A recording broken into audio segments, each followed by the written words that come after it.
صبح و شام کی دعاؤں میں سے ایک نہایت اہم ترین دعا جسے اللہ کے رسول اکرم صلی اللہ علیہ وسلم ہمیشہ پابندی کے ساتھ صبح میں 3 مرتبہ اور شام میں 3 مرتبہ پڑھا کرتے تھے۔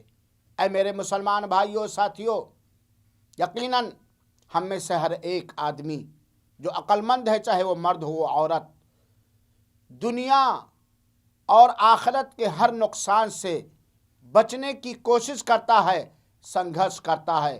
یقین مانیے، اگر آپ دنیا کے اندر اور آخرت کے اندر ہر نقصان سے بچنا چاہتے ہیں تو فجر کے بعد 3 مرتبہ اور عصر کے بعد 3 مرتبہ اس دعا کو پڑھتے رہیں۔ دعا کے الفاظ یہ ہیں: بسم اللہ الذی لا یضر مع اسمہ شیء فی الارض ولا فی السماء وہو السمیع العلیم۔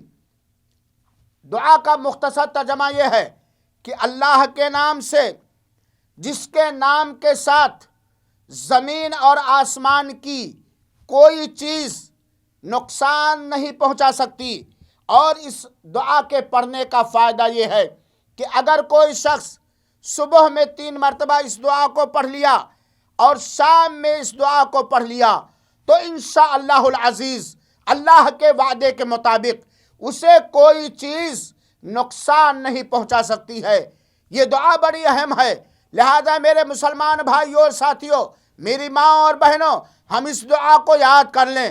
صبح میں فجر کے بعد بھی اس دعا کو یقین کے ساتھ پڑھیں اور عصر کے بعد بھی اس دعا کو یقین کے ساتھ پڑھیں۔ انشاءاللہ دشمنوں کی دشمنی ناکام ہو جائے گی، نقصان پہنچانے والوں کے ارادے ختم ہو جائیں گے اور اللہ تعالی ہمیں زمین اور آسمان کے ہر نقصان سے اپنی قدرت کے ذریعہ بچا لے گا۔ وہی شکتشالی اور قدرت والا ہے۔ اے اللہ تو ہمیں یہ دعا یاد کرا دے اور پابندی کے ساتھ، اخلاص کے ساتھ اپنے نبی کی پیروی کرتے ہوئے فجر کے بعد اور عصر کے بعد اس دعا کے پڑھنے کی توفیق عطا فرما۔